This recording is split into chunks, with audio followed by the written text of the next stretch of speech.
네, 안녕하세요. 오늘 호프 GV를 맡게 된 영화부 김지훈입니다. 반갑습니다. 호프를 연출한 나홍진입니다. 찾으셔서 진심으로 영광입니다.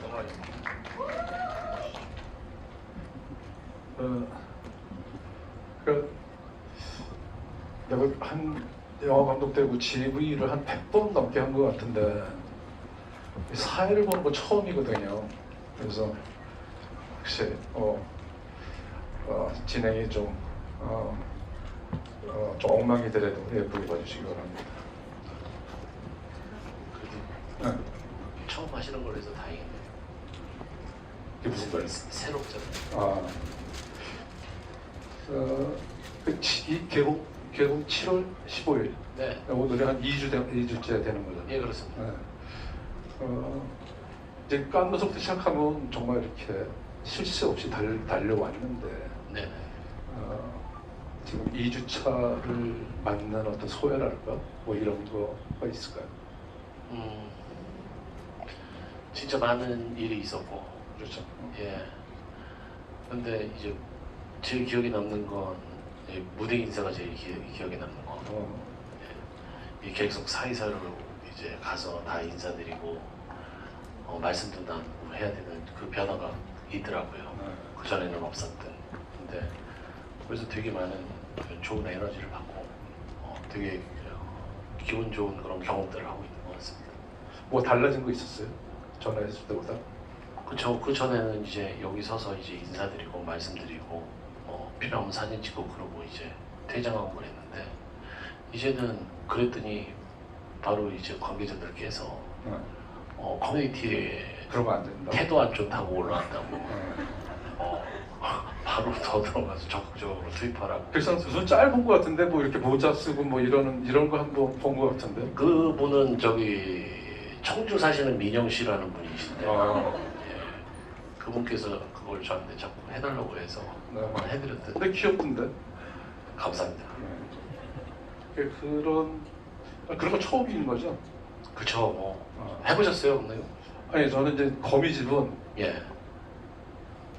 완전히 망하는 영화가 돼서 그런 기회가 그렇게 많지 않았어요.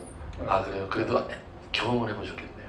그렇죠. 근데 저는 안 찾는데 예. 이제 배우들 많이 올라가서 뭐 사인해주고 뭐 스킨십하고 뭐 이런 걸 많이 하더라고요. 그래서 되게 어렵다 요즘 무대 인사 뭐 이렇게 생각했던 거 있었는데 네. 근데 지금 좀 나홍진 감독한테 뭘 씌우고 막 이래가지고 저는 약간 깜짝 놀라긴 했어요. 예. 저도 되게 당황했었는데 그 다음에 제가 그럴 경우 나 어떻게 대처를 해야 되나 미리 좀 걱정. 방법이 없어요. 쓰셔야 돼요.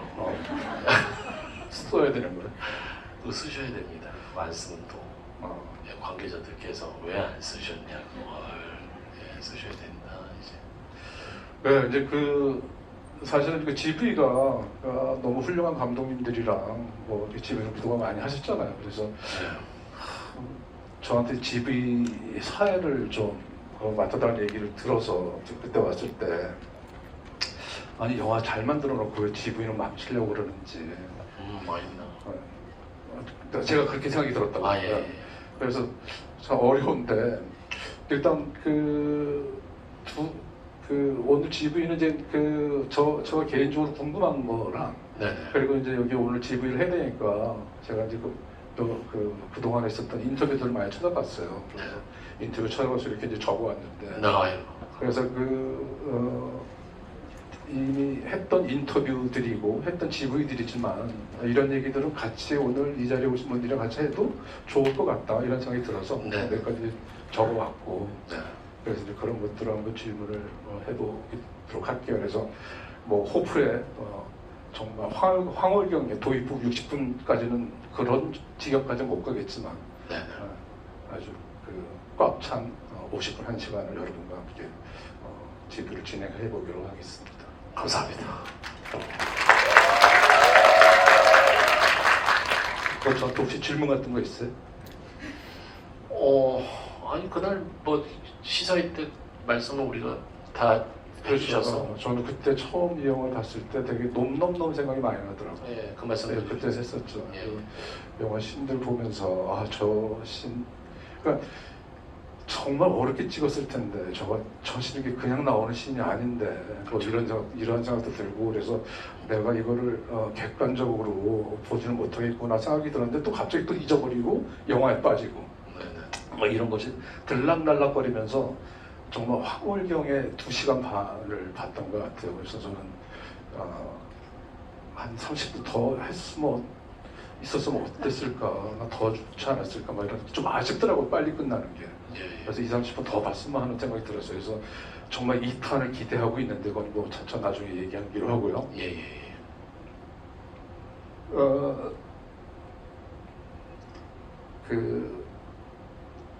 우리가 한 2주 동안 개봉하고 나서 한 2주 동안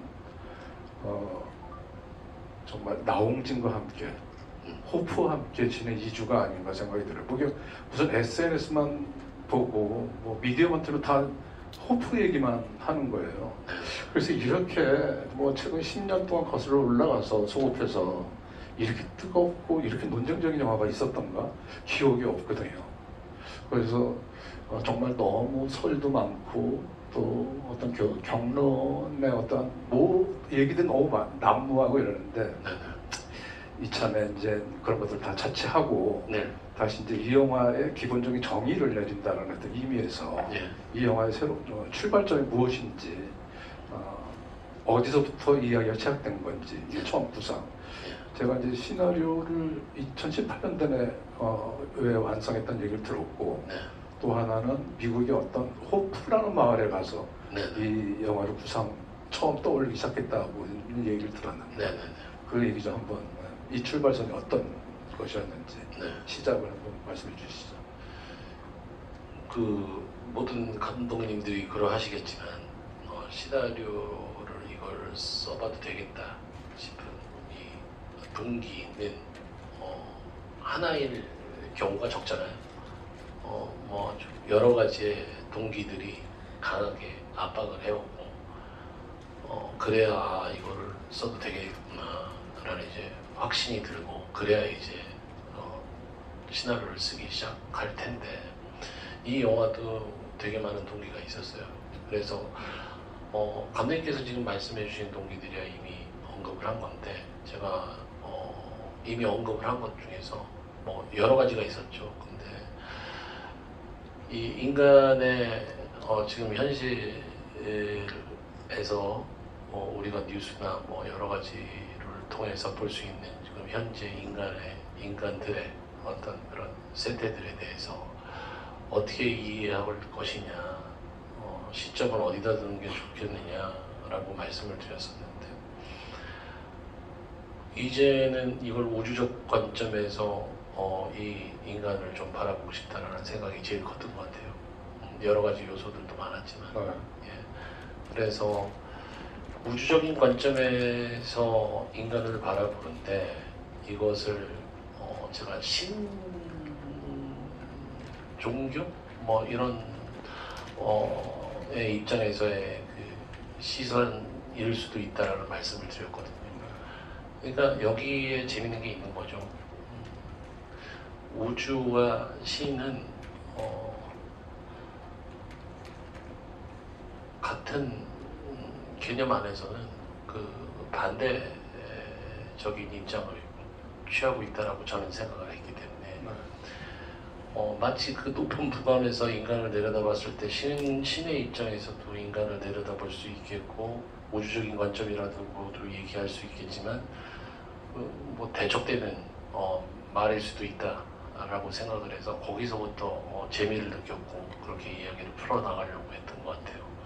근데 이 뒤에 설명을 안 드렸더니 좀 얘기가 잠깐 그 이전에 이 설명들이 좀 꼬였던 것 같은데 이제 와서 이제 이런 말씀 드릴 수 있을 것 같습니다. 나는 이 영화가 약간 시작도 좀 그렇고 그러니까 감독들은 이전 영화와 비교가 되거나 이전 영화와 어떤 부분들이 비슷하다는 얘기를 듣는 거 싫어하긴 하지만은 나는 이 영화가 곡성의 확장판 같은 느낌이 드는 거예요. 그러니까 뭘 어떻게 얘기를 해야 되나 좋으냐면 곡성의 무드와 분위기를 가져가면서 뭔가 이렇게 그 시선을 지금 말씀하신 거 비슷할 텐데 시선을 다른 데 두고 다시 옛날에 추격자의 세계로 돌아간 것이 아닌가 쫓고쫓기는 그런 생각이 좀 들었어요. 그 분명히 영향이 있다라고 생각을 하고 지금은 이제 이 영화로 완성이 된 그 작품들에 대해서 말씀해 주셨는데 이 영화에는 제가 그 우순경이라고 그 취재를 뭐 수년 동안 다녔던 적도 뭐 수개월은 다녔던 거예요. 아마 그랬을 겁니다. 그래서 현지에 가서 그 공간 그리고 또 그 관련된 분들 뭐 목격하신 분들 이런 인터뷰를 하고 뭐 머릿속에 구체화를 했던 시간들이 있었는데 아마 그 경험도 이 영화에 큰 영향을 미쳤을 것 같고요. 제가 또 로버트 태권브이 한다고 또 이러고 돌아다녔을 적도 있었잖아요. 그것도 아마 이 영화에 아마 큰 영향을 미쳤을 것이다라고 그 크리처로 바뀐 건가요? 그 로버트 형 태권브이 영상이? 그건 아닐 것 같고요. 뭐 이런 개념의 영화가 뭐 하여튼 그런 영향을 많이 하여튼 미쳤을 것 같아요. 뭐 그게 로버트가 크리처로 바뀌었다라는 건 잘 모르겠고요. 네. 여기 나는 이제 그 곡성의 느낌을 받았던 게 이제 이 영화도 그렇고 이제 곡성도 그렇고 어떤 이렇게 그 산세들 거기 이제 카메라가 천천히 들어가는 그런 느낌의 것들이 다 이렇게 오프닝 샷들이잖아요. 그리고 호프도 첫 장면이 어떤 그런 이 해남 마을의 어떤 산세를 비춰주면서 천천히 카메라가 이렇게 들어간 나는 이제 그 나홍진 영화의 가장 매혹적인 순간이라는 생각이 그런 지점들이거든요. 그러니까 나는 뭔가 이렇게 들여다본다. 그 뭔가 저 멀리 불쾌하고 저 멀리 두려운 존재를 안을 이렇게 들여다보는 그것이 곡성서부터 나면 되게 그 아주 매혹적인 서스펜스를 만드는 어떤 순간들이라는 생각이 좀 들었고 아 이제 나홍진이 끄는 세계에 이제 들어가는구나 우리가. 그래서 나는 그런 시면을 이렇게 그 들여다보는 어떤 느낌 곡성도 그렇고 이 호프도 그렇고 저는 이제 그런 세계가 되게 매혹적이에요. 나홍진 감독의 작품에서. 그 뭔가 어둠 속을 응시하고 그런 시면을 들여다보면서 보는 사람이 같이 그 안으로 들어가게 만드는 어떤 그런 세계들. 저는 그게 나홍진 감독한테 느끼는 가장 영화적인 매혹의 순간이 아닌가 그런 생각이 들었고 그래서 그런 의미에서 곡성의 그 무드를 가진 어떤 그 우주적인 확장판 그래서 다시 처음에 영화의 세계였던 그런 되게 비주얼적이고 되게 스펙타클한 액션 쾌감의 어떤 세계, 추격전의 세계, 액션 그런 쾌감의 세계로 다시 돌아가는 것이 아닌가. 어떤 한 사이클을 한번 이렇게 크게 도운 것이 아닌가 하는 생각이 들더라고요. 그래서 다시 이제 그 사이클은 그 제자리에서 머는 게 아니라 계속 굴러가면서 그 사이클이 한 번 더 큰 원을 그려서 앞으로 전진하는. 그래서 이제 또 나홍진 감독의 다음 작품도 쭉 뭐 기다려지기도 하고 그러더라고요. 감사합니다. 그래서 그런 어떤 시면을 응시하는 세계 그것이 나홍진 감독의 서스펜스를 만들어내는 연출 기법이고 또 나홍진의 세계로 우리를 이끌어가는 어떠한 분위기와 장치가 아닌가. 지금 여기서도 어떤 황정민 씨가 범석이가 막 운전을 가다가 갑자기 끽 서서 어디 이렇게 폐허가 된 그 동굴 같은 어떤 이미지를 이렇게 들여다보잖아요. 근데 그때부터 이 영화 이제 시작되는구나. 근데 사실 그 전에 긴 그 심장로에서 그 소가 한 마리 죽어 있고 멀리서 그것을 이렇게 쳐다보는 그 장면서부터 사실은 이렇게 나는 이제 그 감겼는데 영화의 그런 그 으시시하고 두려운 저 멀리 무언가 불쾌하고 두려운 어떤 것이 우리를 기다리고 있다. 그것이 나홍진의 어떤 그 두려움의 세계에 대한 다가선 뭐 이런 것이 아닌가 생각해봤어요. 덧붙일 말이 있나요 혹시? 근데 거기서 이제 뭘 들여다보느냐가 중요할 텐데. 전 요 남들이 다 알지만 보기 싫어하는 거. 들여다보기 싫어하는 거, 이걸 굳이 들여다보는 그렇죠. 이런 약간 변태적인. 거기서 이제 사건이 이제 시작되는 거잖아요. 이게 수렁에 그렇죠. 빠지는 거지. 그렇죠. 그래서 알고 있고 지당한 얘기인데 모른 척하고 싶었던 것들을 계속 보여주는. 근데 이제 그것을 존재를 봐도 모르잖아요. 계속 그렇죠. 곡성도 그랬고, 네. 또 이 호프도 그랬고. 네. 그래서 그러니까 저도 이제 예를 들면 이제 제 영화들도 약간 어떠한 불합리하고 이해할 수 없는 것들을 맞닥뜨린 사람의 어떤 그 이 사람이 어디로 갈 것인가에 대한 얘기를 많이 하는 편인데, 저 같은 경우는 이제 그런 그 불합리와 어떤 그러한 이해할 수 없는 것과 삶이 맞닥뜨렸을 때 약간 수렁에 빠지는 느낌으로 그렸다면은, 네. 나홍진 감독은 그것을 뭐 누군가 그런 얘기 했는데 무지가 동력이 돼서 엄청난 스펙타클을 일으키는 그런 거. 그러니까 이해할 수 없는 존재를 설명할 수도 없고 이해할 수도 없지만 그래도 무언가 해결하려고 막 이렇게 우왕좌왕 막 뛰어다니는 어떤 그러한 에너지, 네네. 나홍진 감독의 영화가 아닌가 생각이 들더라고요. 네네네.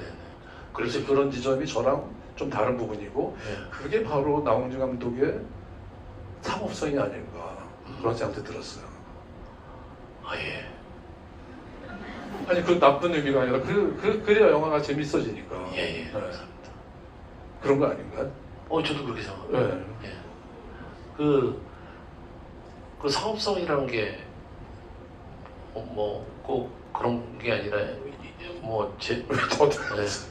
제겐 저라는 사람에게는 아니 그러니까 이런 것이 관객들에게 어필할 수 있는, 관객들께서 선호하시는. 그러니까 이제 상업성이라보다 흥행성이라고 얘기할까요? 다 흥행이 잘 됐잖아요. 네네네. 데뷔작서부터. 네네. 네. 그리고 뭐 곡성도 엄청난 흥행을 했고, 그런 초자연적 오컬트 영화가 네. 엄청난 흥행을 해서 또 그 뒤에 또 파멸하는 영화 또 이어받고 좀 받아들이기도 했고, 그걸 다 이렇게 이제 만들어 놓은 건데. 네네. 그래서 나홍진 감독은 이렇게 자기 스타일로 영화를 정말 그 타협 없이 영화를 만들면서 이렇게 흥행을 하는 이유가 뭘까? 다 이렇게 어떠한 어떤 불합리한 요소들과 네. 또 어떤 불쾌한 어떤 것들과, 그리고 이해할 수 없는 존재가 이해할 수 없는 일이 우리 인생 앞에 닥쳤을 때 그것을 다루는 것들은 무겁고 되게 어쨌든 시면을 들여다보는 일이고 시면과 만나는 일이니까, 네. 그게 이게 무겁고 철학적이고 어떤 다소 어두울 텐데 어떻게 매번 이렇게 흥행을 할까, 이런 것들이 생각을 해봤어요. 그래서 그걸 해결하려는 사람의 무지가 동력이 된 엄청난, 그러면서 일으키는 운동성, 스펙타클, 거기에 흥행성의 방점이 있지 않은가. 네. 이게 엄청나거든요, 그 에너지가. 이 그렇죠. 호프도 그랬고, 네. 곡성도 라스트에 뭐가 이리 뛰고 저리 뛰고 다니는 박도원 씨의 어떤 것들을 보면서 네. 그 에너지들이 좀 만들어졌거든요. 그게 또 네. 영화적인 재미로 옮겨져 왔고, 네. 저는 그런 생각이 들었어요. 저는 거기에 동의하실지 모르겠지만 감독님께서 이 지금 말씀하신 이 인물에 대해서 그러면 이 인물은 무엇을 위해서 그것을 막 어리둥절하고 혼란스러워하느냐 해서 저는 선의가 가장 상업적인 요소라고 생각을 하거든요. 선이, 예, 그 인물의 선이? 예 그렇습니다. 그래서 이 영화를 만든 선의, 그리고 이 등장 인물의 선의, 그게 아무리 악한 것을 다루고 있고 어두운 면을 비추고 있더라도 이 영화가 이 인물을 통해서 선의를 지향하고 있고 선을 지향하고 있다면, 그러면 악의를 만났을 때 그 선의로 풀어내는 과정이 예, 저는 그렇게 생각합니다. 그 영화에 예, 저는 그렇게 생각하고 작업을 하고 있었고요. 그리고 감독님께서 말씀하신 그 말씀에도 전적으로 동의합니다만, 이 인물이 그럼 어떻게 해서 그 무지하고 모른다, 이거 갖고 형성이 될 수는 없는 거 같고요. 그러니까 알 수 없는 그 상대에 대해서 말씀하셨는데 저는 이것에 대해서 엄청나게 집중을 합니다. 이것이 가장 중요한 요소일 수 있다라고 생각을 해서 이것을 강화시키면 강화시킬수록 지금 감독님께서 말씀하는 그 이후에 벌어지는 이제 그 운동성이 강화된 만큼 커진다라고 생각을 하는 거죠. 그럼 그 선의가 인물의 캐릭터에 이제 침범해서 네. 어떤 영향력을 만들 수 있고 어떤 호감을 만들어내고 이러기도 하는 거네요.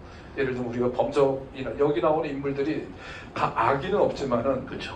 어떤 악행을 어쩔 수 없이 이럴 때도 있고 근데 이렇게 다 들여다보면은 약간 충지심이 느껴지는 인물들이잖아요. 다. 예, 그렇죠. 그래서 거기 그 무지하지만은 어쨌든 이것을 해결하려고 하는 선의가 캐릭터들을 되게 그 약간 호의적으로 보여지게 되는 네. 그러니까 모르는 악의를 저질렀어도 네.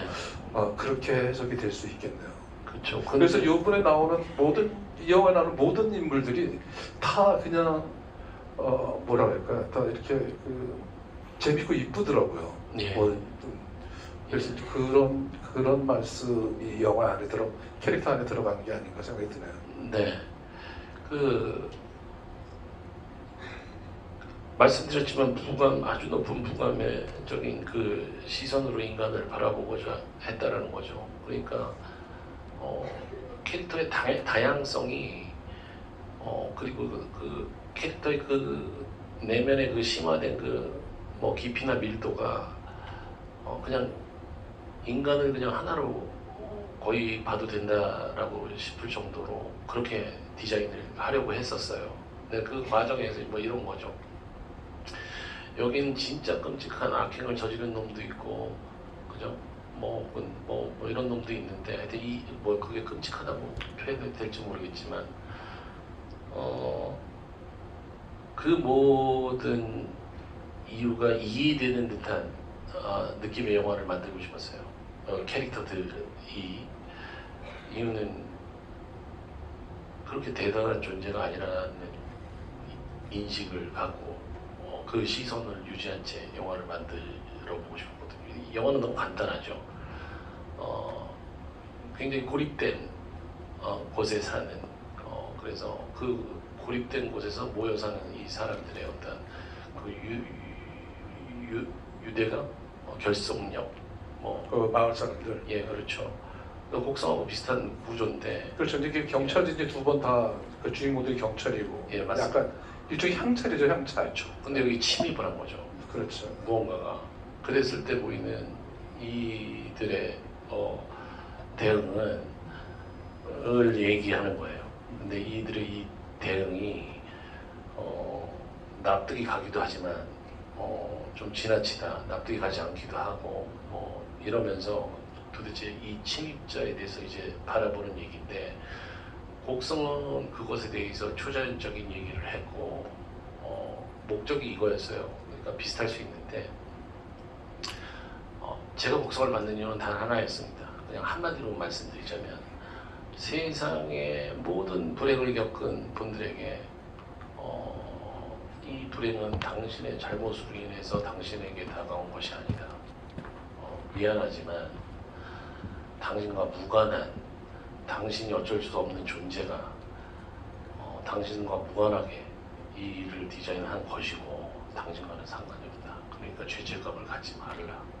이런 얘기를 하고 싶은 영화였다면 이 얘기는 그것을 더 모호했던 그 얘기를 더 분명하게 해주고 싶었던 얘기고 완전히 다르게 얘기를 해주고 싶었던 거예요. 이제 완전히 단순한 제가 동화 같다라는 표현을 했는데 그만큼 심플하게 단순화를 시켰다는 거죠. 그냥 상대를 이해하면 그리고 그 상대를 이해할 때 좀 더 선하고 혹은 각자의 종교가 무엇일지 모르겠지만 조금 더 종교적인 개념에 가깝게 스탠스를 두고 현상을 바라보고 그 현상에 개입을 하면 이 세상은 조금 나아질 것이다. 요 정도의 굉장히 간단한 얘기를 하고 있는 영화라고 생각을 했습니다. 뭐 그런 건가요? 인간이 난 그런 얘기도 좋아하긴 한데 인간이 주사위를 던지면 신이 그것을 헤쳐놓는다. 네. 그러니까 그 결과에 대해서 인간이 거기에 대한 죄의식이나 네. 또는 어떤 고통을 느낄 필요가 없다. 뭐 이런 비슷한 얘기가 될 수 있으면 그게 곡성을 만들고자 했던 제가 곡성에 담아내고자 했던 메시지죠. 예. 근데 이번 영화는 그게 완벽하게 다르고요. 좀 더 얘가 그 굉장히 비관적인 운명적이고 뭐 이런 거였다면 이번 얘기는 그렇지 않죠. 사람들 간의 얘기죠. 곡성 얘기가 나와서 그런데 네. 그때 이제 그 곡성이랑 아가씨랑 같은 애 맞습니다. 있었죠. 그리고 이제 그 감독님 밀정도 같은. 그랬군요. 예. 그때 그 박찬욱 감독이랑 인터뷰했던 걸 어떻게 또 이번에 보게 됐어요. 난 그때 같이 인터뷰를 했다고 예, 기억이 예. 나는 없었는데 했더라고요. 거기서 예.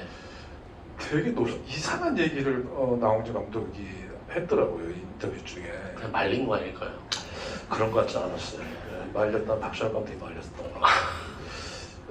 그 박찬욱 감독이 이 영화의 시발점이 뭐냐고 물어보니까 나는 이제 이 얘기가 나홍재 감독의 어떤 창작의 비밀의 어떠한 단면을 엿볼 수 있는 부분이 아닌가 생각해서 물어보는 건데 네.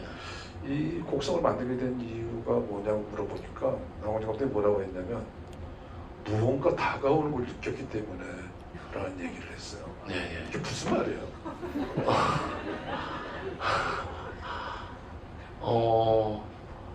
그 기억나요? 그런 얘기했던 거? 예, 기억나는 것 같습니다. 그 무슨 말씀인지 알 것 같아요. 제가 무슨 말씀을 드린 건지 기억나는 것 같아요. 이 뉴스를 보고 그리고 뭐 살아가고 사람들이랑 얘기를 하고 현상을 보고 막 신문을 보고 보면서 뭘 느꼈냐면 당시에 말 그대로 뭔가가 다가오고 있는데 그것이 좋지 못한 것이 막 다가오고 있다라는 느낌을 받았어요. 예, 그때 곡성을 막 만들려고 할 때. 예. 그때가 몇 년도였어요? 그게 2012년부터 아마 제가 해서 16년에 개봉을 시킨 영화니까. 그럼 그때 이제 뭔가 이렇게 무서운 것이 다가온다는 느낌이 사회적인 문제야? 예. 사회적인 문제가 컸던 것 같습니다. 그때 무슨 일이 있었죠? 그게 기억이 잘 안 나는 것 같은데 지금 분명하게 지금 이 자리에서 말씀드릴 수는 없을 것 같아요. 그때 세상 아리송에서 그때 느꼈던 세상의 어떤 그런 위기감이나 위협감이나 그 어떤 두려움을 느끼신 거고. 예. 그래서 사실 이 영화 같은 경우, 호프 같은 경우는 제가 이제 유럽에 몇 번 다니고 막 그러면서 좀 놀랬었어요. 어떤 경험을 했었냐면 왜 그때 막 많이 뭐 이건 황해의 얘기일 수도 있고요. 뭐 다 이어지는 거죠. 예. 그때 되게 많은 그 난민이라고 얘기도 되나? 그런 분들이 엄청 많아졌다는 얘기를 들었는데 직접 제 눈으로 제 몸으로 막 스쳐지는 분들을 이렇게 마주하고 뵐 수 있었던 기회가 있었어요. 근데 그게 한 차례에 그치지 않았고 수차례 보고 또 거기서 관심을 가져서 뉴스를 찾아보니까 뭐 우리나라 뉴스에 뭐 그런 게 많이 나올 리는 없겠지만 그쪽에서의 뉴스를 들여다보면 뭐 많은 뉴스들이 나오고 많은 얘기들을 하고 있더라고요. 그래서 그런 것들을 이제 우리나라에서 또 대입시켜서 그 시선을 갖고 봐봤더니 지금 되게 많은 그런 비슷한 유사한 뭐 다를 수도 있는 뭐 그런 인간이 인간을 이거는 좀 뭐 전쟁도 그렇고요. 인간이 인간을 대하는 태도에 대해서 좀 두려움도 느꼈고 그리고 부당함, 뭐 부조리 뭐 이런 것들을 느꼈던 것 같습니다. 그게 호프를 만든 아까 말씀드렸던 여러 또 동기 중에 하나였을 수도 있을 것 같습니다. 뭐 그렇죠. 그 살면서 어떤 이제 우리는 이제 장르 영화를 많이 만드는 감독들인데 네네. 이거를 우리가 이제 그 뭐랄까 그러니까 그 예술 영화를 만드는 사람들보다 이게 이제 세상에서 느끼는 제 감정들, 삶의 어떤 느낌들, 또 세상에서 일어나고 있는 어떤 일들에 대한 우리의 인상들, 이런 것들 영화에 어떤 식으로 장르 영화라면서 이걸 어떻게 녹일까, 이런 것들을 많이 사실은 고민을 하기도 하고 궁금해하기도 하잖아요. 네. 그래서 이제 그런 것들이 궁금했어요. 그러니까 곡성 같은 그런 오컬트 호러를 만드는데 그 당시 세상에서 무엇을 느꼈길래 이런 끔찍한 그리고 알 수 없는 어떤 존재에 대한 두려움이 영화에 네. 저렇게 사무치게 어떤 그 원기처럼 영화의 곳곳에 묻어 있을까. 네. 그 당시에 나홍진이 바라보던 세계는 무엇이었고, 그 당시에 느꼈던 나홍진은 누구였을까, 이런 것들이 궁금했었어요. 그리고 호프도 마찬가지로 궁금했었고. 네. 이 뭐 좀 약간 얘기가 무거워졌는데 좀 다른 얘기를 하다 보면 그 쿠얼 그 예. 도루 뭐 이렇게 마베유의 이야기를 처음 이제 만들 때 뭐 전사가 있었어요. 전사가 있는.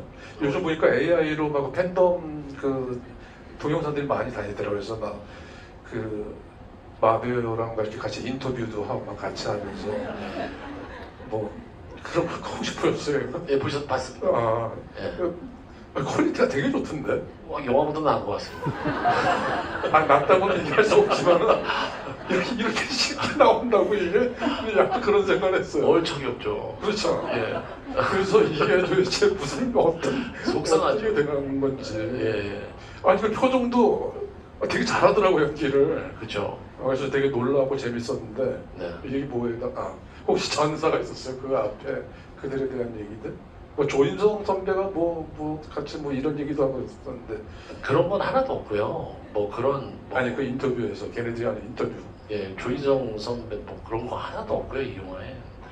그냥 그 쿠얼의 얘기에 대한 전사는 그 전사라고 얘기를 드릴 것보다, 근데 이 얘기는 제가 지난번에 감독님들하고 할 때 했던 얘기 같은데. 정말로?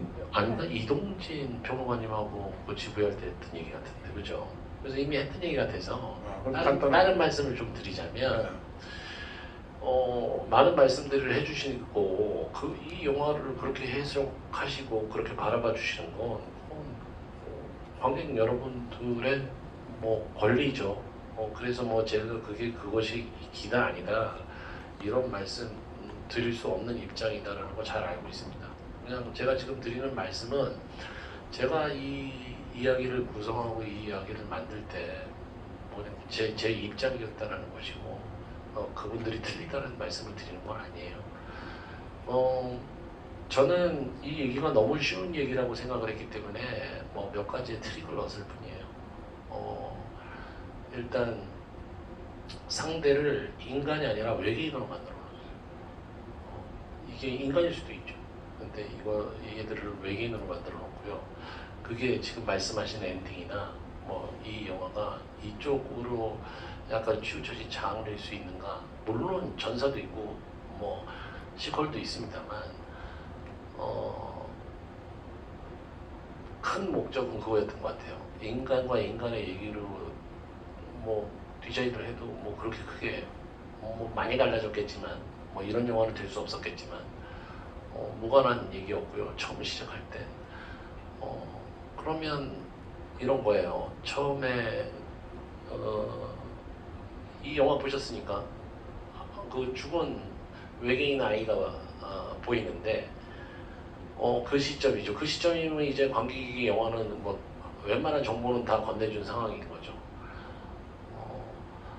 자, 이만큼 정보를 건네줬으면 영화는 이제 퍼스펙티브를 바꿔서 외계인의 입장에서 인간을 바라보게 하는 게 저는 정석이라고 생각을 했습니다. 그래서 영화의 그 시점이 아이를 기점으로 이제 바뀌어야 되는 그 시점이 이제 도달을 했는데 저는 그걸 여전히 인간에게 둔 거죠. 이 말씀도 드렸던 것 같아요. 근데 이제 엔딩하고 이제 연관 때문인데 요 트릭을 했던 것이 이 엔딩에 대한 많은 말씀들이 나오는 이유인 것 같은데 그러다 보니까 자막도 없었고요. 외계인에 대해서들의 근데 그게 이제 사실은 어느 영화를 이렇게 보다가 알 수 없는 존재를 쫓아가다가 네네. 그 인간, 그 범죄기를 쫓아가는 거겠죠. 네. 그 인간의 변수를 쫓아가다가 어느 순간에 이렇게 스위치가 되잖아요. 예. 예, 그때서부터 이제 우주인들, 아니, 외계인들이 자막은 번역되지 않았지만 뭐 대화가 말을 하는 어떤 예. 어떤 그 지성체들의 어떤 예. 느낌이 들고 그러면서 점점 더 외계인들의 시선이 또는 어떤 그 어떤 정서가 예. 이렇게 옮겨가면서 이제 그 뒤에 번역되지 않았던 자막을 넣어준 거는 그게 어떤 순차 때문에 그런 건가요? 그러니까 관객들의 시선을 인간에서 외계인으로 옮겨지고 외계인의 상태에서 좀 더 내면으로 들어가게 만드는. 그러니까 처음에는 그 자막을 처리 안 했다가 그들의 외계인 맞습니다. 대화, 예. 뒤에 이제 외계인 예. 대화가 다 번역이 되잖아요. 네네. 그래서 그런 어떤 의도가 있었던 건지가 궁금하더라고요. 지금 말씀드리려고 했는데 시점을 바꿔주지 않았어요. 그 시점을 여전히 인간의 시점으로 갔기 때문에 관객이 눈치를 채신 분이 계실 거고 느끼시는 분이 계실 거고 느끼지 못하고 그냥 여전히 인간의 입장에서 가시는 분이 계실 거라고 생각했고, 또 다른 하나의 입장은 인간의 입장에서 가되 저들의 입장을 돌보면서 살피면서 인간의 입장에서 바라볼 것이다. 뭐 이렇게 한 3개 정도의 경우의 수를 뒀어요. 근데 어찌 됐던 이 끝에 엔딩이 나온다는 거죠. 쿠어리 저람이 침몰하는 순간이 나온다는 거죠. 이것은 말씀드렸던 아이로부터 시작돼서 전함이 추락하기 이때까지의 그 구간을 시점을 만약에 외계인의 시점으로 정석대로 뒀다면 너무나 자연스러운 그래프가 나오고 위화감이 사라질 거예요. 근데 저는 이 구간을 인간의 시점으로 여전히 돌려놨다는 거죠. 이게 왜 이랬냐면 그것 때문에 지금 이게 답변이 됐을지 모르겠지만 저는 그것을 왜 했는지를 이제 말씀을 드려야 될 것 같은데, 그래야만 이 영화가 갖고 있는 만들어진 목적성을 명확하게 관객들에게 각인시킬 수 있을 거다라고 생각을 했던 겁니다. 왜냐하면 분명히 알고 있음에도 그러니까 운동장을 기울여 들여놓고 다른 플레이를 시켰던 거죠. 그러니까 관객들은 사람의 입장에서 이 영화를 보게 해놓고서 그렇게 느끼면 다른 영화가 되고 이 퍼스펙티브를 무시하면 이 영화를 무시하고 저들의 입장에서 이 영화를 바라보면서 이 플롯을 같이 타고 간다면 그건 엔딩이 좀 더 수월해지는 이 차이를 통해서 이 영화가 내가 어디서 바라보느냐에 따라서 이 현상이 이 인물이 혹은 뭐 이 세상이 어떤 방향성으로 갖고 가는 분야를 다양하게 바라볼 수 있는 것이구나, 그것들을 이제 느끼게 해줄 수 있는 장치가 될 거라고 생각했다. 그래, 가벼운 질문을 하려고 해서 계속 무거운 대답을 하시네요. 죄송합니다. 네. 죄송합니다. 아니 감독님이랑 얘기하니까 자꾸 이렇게 되네요. 그래? 네. 나한테 꽤 가볍게 한 건데. 또 사부님 뵈니까 오랜만에. 이게 사실은 이제 그 나홍진 감독의 처음 인연이 그 미장센 영화, 이게 2005년도인가요? 네, 그런 것 같습니다. 완벽한 도미요리. 그러니까 오늘날의 나홍진을 근데 그때 그 당시 이제 제가 맡고 있는 심사 그 파트의 대상으로 이제 나홍진 감독을 발탁을 했던 거죠. 그래서 오늘날의 나홍진 감독 있기한 장본인이 또 동의합니다. 동의합니다. 진짜요? 예, 그 진심입니다. 하여튼 그때 이제 근데 사실은 완벽한 도미요리대로 그게 나홍진 감독의 운명이 돼버린 것 같아요. 그 영화 가지고 있는 주제가 네. 완벽한 도미요리를 만들기 위해서 네. 자기의 어떤 신체 일부를 꺼내서 예. 헌신할 정도로 희생을 할 정도로 예. 그런 완벽을 다하는 어떤 그 영화의 주제 자체가 지금 나홍진 감독이 하고 있는 그런 영화를 만들 때 철저한 완벽주의를 그때 그게 나홍진 감독 그 영화 자체가 나홍진 감독의 운명이 아니었나 생각이 들어서 그때 내가 제대로 뽑았구나 생각이 들었지만 이제 사실은 호랑이 새끼를 내가 키운 거죠. 그걸 내가 언제 느꼈냐면 새끼가 뭐예요 여기서? 그 당시 새끼였죠. 아, 예. 그걸 언제 느꼈냐면 이제 놈놈놈을 만들고 나서 흥행에도 성공하고 이제 올해 감독상은 이제 내가 다 차지하리라 생각했는데 갑자기 추적자로 나홍진 감독이 나온 거예요. 그래서 그때 내가 호랑이 청년을 뽑았구나 이런 생각이 들더라고요. 그래서 야 이게 나한테 거꾸로 나한테 이렇게 떨어질 줄 몰랐다 그런 생각이 들었어요. 그래서 그러면 안 되는 거예요? 뭘 함부로 뽑지 말라고? 후배 항상 함부로 하지 말라고. 아예 해야죠. 여러분 저 진심으로 감독님께 감사하게 생각하고요. 감독님께서 그날 시상을 하시면서 하셨던 말씀도 기억을 하고 있습니다. 아 그랬는데 뭐라 그랬어? 사실 뭐 지금 정확하게 기억도 안 나요. 좋은 말씀을 해주셨고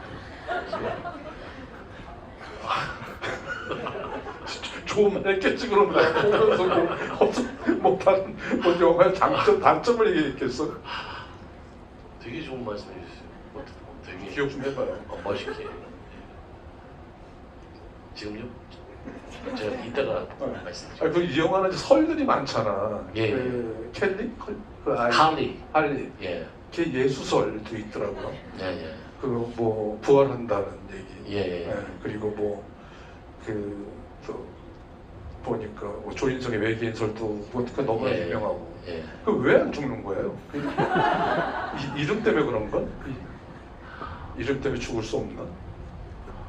뭐 별일 없이 뭐 그냥 안 죽어도 될 거라고 생각을 했어요. 예. 그리고 나는 이제 그래서 그 외모를 보니까 그 나홍진 감독의 모자도 쓰고 나오고 그 쓰던 모자라면서요. 아니에요. 그거를 아니 조인성 씨가 무슨 인터뷰에서 그런 얘기 하는 것 같은데. 그거를 쓰시려고 하다가 우리가 그 모자를 쓸까 하다가 바꾼 거. 다른 모자 아주 유사한 다른 모자를 바꿨죠. 그래서 나홍진 감독이 잘 쓰는 평소 애영화들이는 모자에다가 수염도 비슷하게 그리고 그리고 또 스틸보이가 같이 나온 사진이 있더라고요. 네네네. 근데 그게 너무나 두 명이 누가 나홍진이냐 이럴 정도로 조인성 씨한테 진짜 죄송하지만. 아니 큰일 나요. 되게 싫어해요 조인성 씨가. 그렇겠죠. 나도 싫었는데. 예. 그래서 그런데 나는 이제 그게 영화를 보다 보니까 조인성이 아니라 나홍진은 해수리 아저씨가 아닌가 영화에서. 네. 이 영화에서 계속 그러잖아요. 해수리 아저씨가 하라면 그 말하고 그게 맞는 거라고. 네. 그래서 그게 이게 나홍진은 해수리 아저씨구나. 그래서 영화 현장 막 생각해봤어요. 그 미술 감독 여기 다 그냥 저 끝까지 다 부셔버리라는데요. 누가 그래요? 나홍진 감독이. 나홍진 감독이 하면 말하면 그대로 해야 돼. 뭐게 맞는 거야. 뭐 이런 걸 느끼겠더라고요. 그래서 그 마지막에 그리고 막 그 9월 전함이 그 지구에 불시착하면서 떨어졌을 때 폭파하잖아요. 네. 그래서 막 근데 해수리 아저씨만 딱 튀어나와서 그 광경을 보잖아요. 네네. 그것도 나홍진 감독이 오버랩되더라고요. 네. 내가 이걸 끝냈구나. 이런 장대한 영화를 내가 드디어 끝냈구나. 이런 느낌. 예. 이게 맞나요? 해수리 아저씨가? 아니 전혀 그런 건 없었어요. 네. 그러면 제가 다음 주쯤에 그 짤 하나 우리 직원이 만든 짤 하나 올려서. 이게 무슨 짤인데? 하나죠 그냥 하나. 현장에서 진짜 선생님과 제가 하나가 된 짤을. 그래요? 이따가 감독님한테 보내드릴게요. 네, 근데 시간도 이제 많이 돼서 이제 워낙 그 다른 감독님들이랑 너무나 훌륭한 지불을 해서 뭐 내가 굳이 여기서 또 무슨 얘기를 할 수 있을까라는 생각을 했고. 너무 좋았습니다. 근데 그 인터뷰 중에서 또 그런 얘기 한 적 있었잖아요. 네. 나는 봉준호 감독이랑 또 지부에서 그런 얘기했던 것 같고 또 인터뷰에서도 이 영화를 보면서 관객들이 메타포로 해석할 여지를 주지 않으려고 했다. 네. 액션 자체에 메타포를 더 집어넣으려고 했다. 네, 네. 뭐 그런 얘기를 한 적이 있었고 네. 또 그 봉준호 감독이랑 얘기를 해서는 서사에 살을 빼고 네. 액션의 디테일을 뼈대를 만들려고 했다. 네. 그런 얘기들이 그게 어떤 얘기인지 좀 더 구체적으로 얘기하면 좀 좋을 것 같아요. 뭐 그러니까 액션 자체에 서사가 액션의 디테일 자체에 서사가 있다라는 얘기인가요? 그렇죠. 그러니까 나도 이제 옛날에 장하옥년 때 예. 그런 인터뷰를 그렇게 한 적이 있었어요. 그러니까 벽지가 말을 한다. 너무 서서 그 달콤한 인생 같은 경우에는 이건 누아르라 빛과 어둠의 묘사로 나는 이야기를 대체할 수 있다고 생각한다. 네. 이런 얘기를 한 적이 있었고 네. 그러니까 빛에서 어둠으로 추락하는 과정 자체가 서사다라는 얘기를 한 적이 있었거든요. 네. 그런 얘기인 것인지 좀 더 여기 계신 분들한테 설명을 해주시면 이게 나홍진 감독이 창작하는 어떤 창작의 어떤 원형 같은 느낌이 들기도 하거든요. 플롯이 빠른 속도로 날아가서 장면화가 마치 스쳐 지나가는 듯하고 뭐 그런 느낌을 손해라고 생각을 하는 것 같습니다. 그게 추격자를 다시 그 영화를 이제 다시 뭐라 그러죠? 다시 이제 부캐로 만드는 작업을 하는데 리마스터링. 리마스터링을 하는데 다시 보면서 좀 보는데 힘들더라고요. 그래서 왜 이렇게 찍었을까가 이 당시에 왜 이렇게 했고 이렇게 했을까? 추격자를. 아니 물론 기억납니다만, 추격자를 봅니다만. 그러니까 아쉬운 거죠 그때. 뭐 항상 지나간 작품을 보면 아쉽습니다만, 이때는 이렇게 찍었구나. 근데 서사를 선택할래, 장면화를 선택할래 하면은 무조건 장면화를 선택하고 싶은 것이고, 밀도를 어디다 높일래, 서사에 높일래, 장면화에 높일래 한다면 저는 프레임 안에 밀도를 높이는 걸 더 선호했다 이번 영화에서.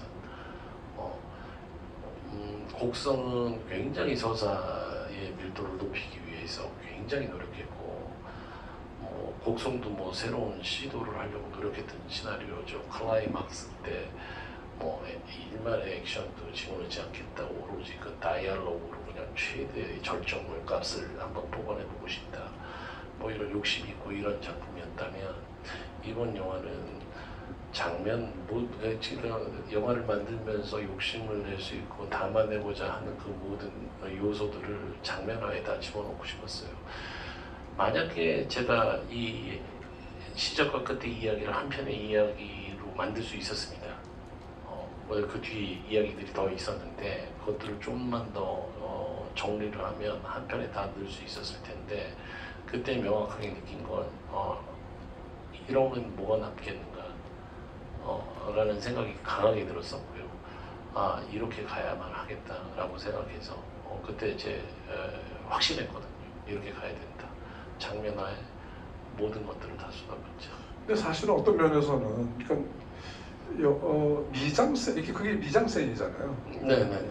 그 미장센의 서사가 있는 거잖아요. 네. 그러니까 우리가 이 인물을 어떻게 배치하고 어떤 템포, 어떤 공간으로 흐르게 하고 영화를 그 인물을 어디다 집어넣어서 어떤 감정으로 이동시키고 어떤 감정선과 동선으로 가는 이게 미장센이고 이게 사실은 서사인데 그러니까 보통 보면은 그런 어떤 스타일과 미장센이 있는데 내용이 없다는 얘기를 하는 것은 사실은 좀 영화를 게으르게 보는 거라는 생각이 들거든요.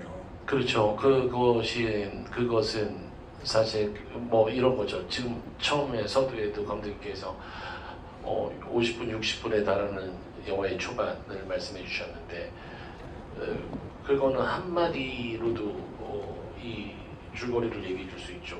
그 경찰이 괴물을 쫓다가 발견하고 하여튼 뭐 정리를 한다. 뭐 이런 내용으로 짧은 내용인데 하지만 시나리오는 엄청나게 길죠. 그러니까 이걸 어떻게 받아들이느냐는 이제 받아들이는 분의 이제 차이고 받아들이는 분의 이제 취향일 텐데 없다고 절대 말할 수 없지만 제가 없다고 말씀을 드리는 이유는 아마 뭐 거의 30페이지에 달하는 이 한마디의 얘기를 30페이지 밀도로 써놓은 이 서사를 지금 서사로 느끼지 못하시는 수도 있는 분들을 위해서 제가 이렇게 계속 말씀을 드리는 것 같아요. 근데 제 입장은 분명히 제가 이 시나리오를 썼기 때문에 이 엄청난 지문들이 있었고 이 서사를 담아내기 위해서 그 미장센 안에 그 디테일들을 계속 요소로 활용했음에도 그래서 제가 이렇게 말씀을 드리는 것 같습니다. 근데 사실은 이제 그 쫓기는 과정에서 외계를 느끼고 네. 어떠한 그 정서를 범석이라든가 이런 인물들이 느끼고 끝에 나는 이 영화를 보면서 왜 이 영화를 호프로 지었을까 이런 것들이 되게 궁금했었어요. 네. 근데 영화를 내내 보다가 마지막 세 장면, 엔딩 세 장면에서 그렇게 되게 이래서 나홍진 감독이 이 영화를 호프로 어떤 희망이라고 지었구나라는 것을 느꼈거든요. 네.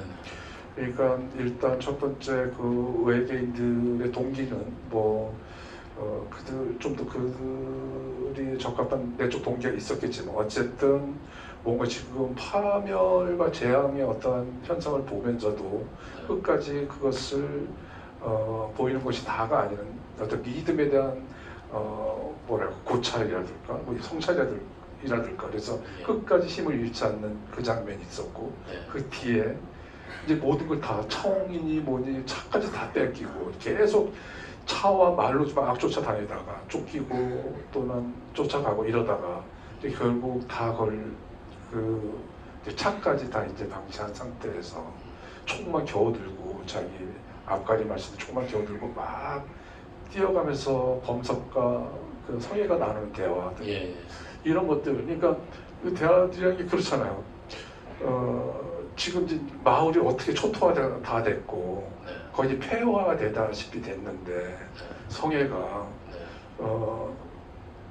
나는 이제 돌아가서 그 성기의 운명은 어쩔 수 없는 거고 이제 폐허가 다 된 마을로 돌아가서 이제 나는 요새를 진지를 구축하겠다. 그러니까 이제 뛰어가면서 하는 말들이 되게 이제 되게 어떻게 서늘한 느낌도 들고 처연한 느낌도 들잖아요.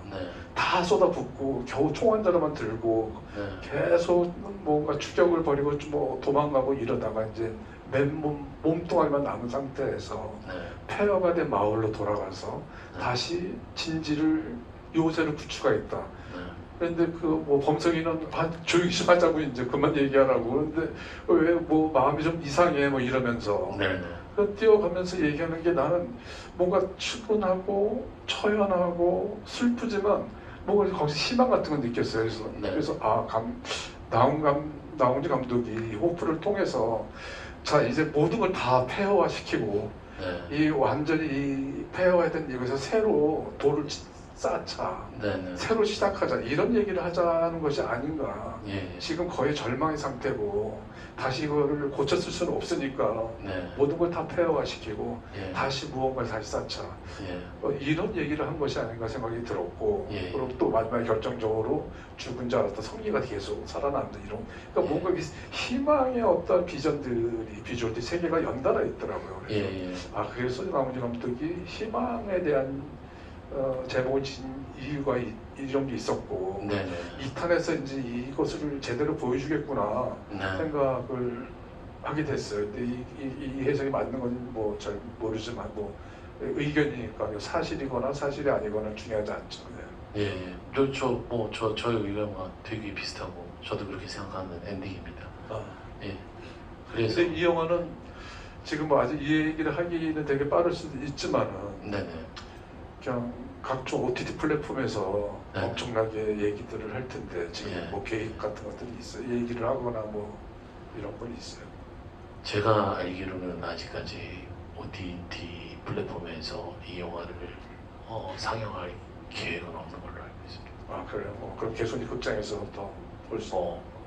최후의 순간까지. 성기처럼 그냥 죽지 말고. 예. 네, 이렇게 뭐 이렇게 약간 얘기가 길어져서 거의 시간이 다 되는데 관객분들 우리 정호연 씨 질문 한 번만 받아볼까요? 호연 씨 한번 저한테 질문하지 마시고 나온 좀. 네. 안녕하세요. 배우 생활하고 있는 정호연이라고 합니다. 두 감독님 너무 팬입니다. 나홍진 감독님께 질문 드리고 싶은데요. 감독님이 찍으시면서 예상보다 더 어려웠던 촬영은 뭐였는지, 혹은 씬은 뭐였는지, 혹은 예상했던 것보다 당연히 저희 모든 촬영이 수월한 날은 없었지만 예상했던 것보단 수월한 촬영, 씬은 언제였는지 궁금합니다. 첫 번째는 우리 이면식 선생님을 모시고 그 해수리의 어떤 회상 장면들을 찍을 때가 가장 예상 밖의 상황이었고. 예, 어떤 일로?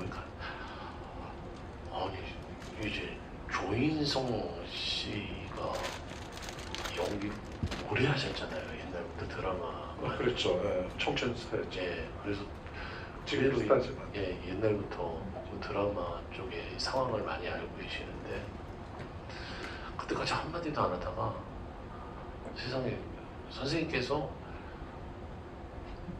원래 대사를 거의 못 해보셨대요. 옛날부터.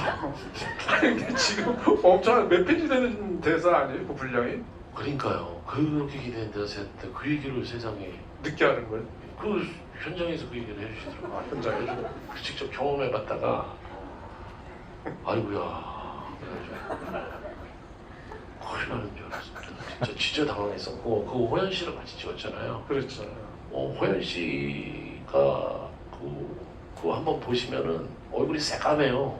호연 씨 답답했던 그 표정이 그게 연기가 아니었네. 입술이 다 불어터 있고 새까매 사람이 이제 계속 이제 그 테이크를 계속 가다 보니까 그럼 여러분 보시고 아시겠지만 그 촬영을 하는 분도 졸더라고요. 카메라 2대로 찍었는데 이게 살살 트래킹을 하는데 감독님이 살짝 졸고 뭐 비카메라도 살짝 조는 것 같더라고요. 계속 가니까. 그래서 또 얼마나 찍었어요? 그걸 우리 이틀 찍었죠. 이틀 찍었는데. 이틀 찍었다 그 대화 장면을? 예. 그래서 이렇게 프롬프터를 놓고 근데 프롬프터를 놓고 그 대사를 이제 계속 이제 보셔야 되는데 이 시선이 이렇게 계속 가서 이게 어떻게 할 수? 굉장히 당혹스러웠었습니다. 굉장히 힘들었던 기억이 있고요. 예. 워낙 고난이도의 촬영들, 액션 장면들이 많아서 방심했죠, 방심.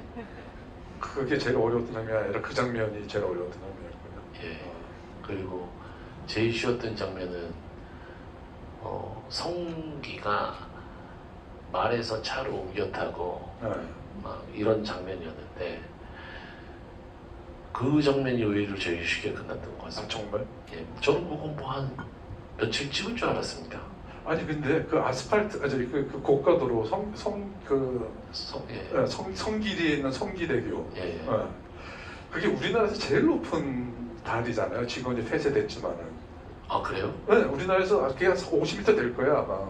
엄청 높습니다. 진짜 나도 구글 사이로 보여. 거울도 거기서 이렇게 지나가는 장면을 찍었거든요. 아 예. 근데 내가 거기서 이렇게 서서 이렇게 밑을 내다보면 어질어질하거든요. 그렇죠, 무섭죠. 아니 근데 거기서 어떻게 그런 액션을 찍었어요? 그 말이 어떻게 아스팔트를 그렇게 달릴 수가 있지?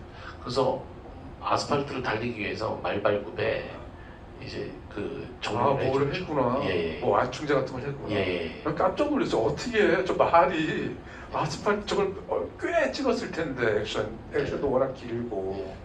그러잖아. 난 그 조인성 씨가 대단하더라고요. 예. 그게 그냥 이렇게 지나가만 가도 이렇게 밖에 보면 되게 어질어질한 데거든. 맞습니다.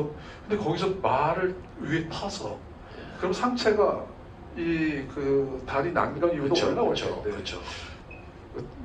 정말 감동을 했고 내가 그 다리를 알아가지고 나는 정말 그 장면을 볼 때 정말 끔찍했어요. 보면서 너무 다리를 아니까 예. 그래서 정말 저 신 어렵겠구나. 그리고 저 어떻게 말이 저걸 저 아스팔트를 이렇게 달릴 수가 있나 되게 궁금했었어요. 근데 오늘 그옷 달아 발에다가 말발굽에다가 일단 지금 다음 영화 상영이에요? 예. 그러면 좀 마지막으로 질문 하나 받을게요. 예, 저 끝에 그 검은 옷 티 입으신 죄송해요. 저희들이 말이 많아져가지고 오늘 질문을 좀 많이 받으려고 했었는데. 감사합니다. 나홍진 없는 영화 너무 잘 봤습니다. 김준 감독님이 말씀하신 것처럼 매혹적인 서스펜스로 들어갈 수 있는 영화여서 더 매력을 느꼈던 것 같은데요. 나홍진 감독님께 질문드리고 싶습니다. 성에는 이거로 질문드릴게요. 조인성과 친구들이 숲속에 들어가서 총각김치와 주먹밥을 먹는 장면이 나오는데요. 이 부분에 넣으신 의미가 어떤 것인지 궁금합니다. 성이에요? 그 장면을? 예. 로마니아 숲속에서 촬영을 하셨을 때. 네네. 알겠습니다. 단순하게 그 장면을 왜 넣었는지 여쭤보신 거죠? 이 영화에 먹는 장면이 그 장면 하나인데, 성기가 맡은 그 분량이, 이 영화에서 성기는 다양한 목적을 다 갖고 있죠. 이 등장하는 캐릭터마다 목적을 갖고 있는데, 성기가에게 주어진 것은 아까도 제가 이제 부감적인 시간에서 이제 내려다봤을 때 죽여도 죽지 않고 계속 살아서 꿈틀거리는 이 생명체 같은 이 점처럼 보이는 저 작은 점들 이런 느낌, 이런 느낌을 밑으로 내려가서 아이 레벨로 이제 찍고 싶었던 거예요. 근데 그래서 엔딩에도 보시면 아시겠지만 다시 살아나서 가열차게 어디론가 향하는 아마 집으로 돌아가려고 하겠죠. 그 모습에서 이제 타이틀을 띄우고 했는데 먹는다는 행위 그리고 그렇게 전투적으로 먹는다는 그 행위를 통해서 그런 부분들을 다양하게 좀 담고자 했고 그 중에 하나의 일환으로 그런 장면을 넣었던 것 같아요. 그리고 실제로 그 물을 마시는 장면이 있잖아요. 물을 마시는 장면을 한 2분 동안 마실 수 있겠냐. 근데 이게 그걸 더 길게 찍었었는데 편집 기사님이 진짜 더 이상 길게 쓸 수는 없는 거다 해서 잘랐고요. 2분은 아니고 되게 길게 물을 마시게 했어요. 그래서 보시는 분들이 보다가 당황할 정도로 마시게끔 해주고 싶었고 그게 아니면은 라면을 먹다가 우리 재채기 하면서 면이 코로 이렇게 나올 수 있잖아요.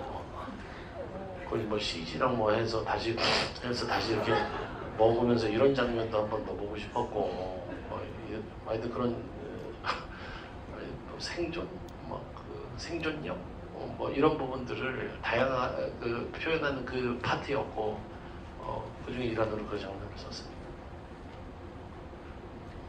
네, 오늘 약속한 시간이 50분을 훨씬 넘어서 지금 1시간이 넘었네요. 네.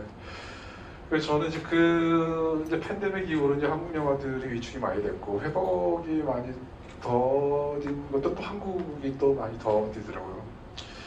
그래서 이제 팬데믹 이후로 제작 환경이 이제 안 좋아졌고 투자가 이제 위축이 되고 그러다 보니까 이제 천편일률적으로 안전한 기획 영화들이 만들어지고 그건 또 관객들을 외면을 하고 계속 이렇게 악순환을 거듭하고 있던 차에 정말 호프 같은 정말 우리가 그토록 원했던 정말 광기와 패기가 넘치는 그런 스펙타클 그리고 우리가 잃었던 나홍진 감독이 얘기했던 우리가 국장에서 사라진 진짜 엔터테이닝한 영화들 이 영화를 위해서 호프를 만들어준 거라 생각이 들어요. 그래서 봉준호 감독은 패기와 광기의 영화라고 생각이 드는데 저는 이 패기 자체가 광기 같은 어린 패기의 영화가 나와줘서 너무나 반갑고 그래서 이제 계속 그러니까 영화란 무엇인가라는 것보다는 이제 지금은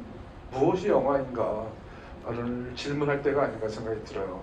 그래서 극장에서 뭐 보는 영화, 시네마틱, 시네마가 무엇인지 이 호프가 그런 것을 너무나 강력하게 너무 황홀하게 보여준 영화가 아닌가 생각이 들었습니다. 그래서 저는 호프를 보는 2시간 반 내내 너무 정말 너무 반갑고 황홀에 빠져서 영화를 봤고요. 그걸 만들어주신 나홍진 감독이 너무나 정말 고맙고 가득 참격적에서 기쁘고 마지막으로 나홍진 감독이 할 말 인사말 해주시죠. 오늘 스파이더맨이 개봉했습니다. 최후의 그날까지 최선을 다하겠습니다. 감사합니다. 감사합니다.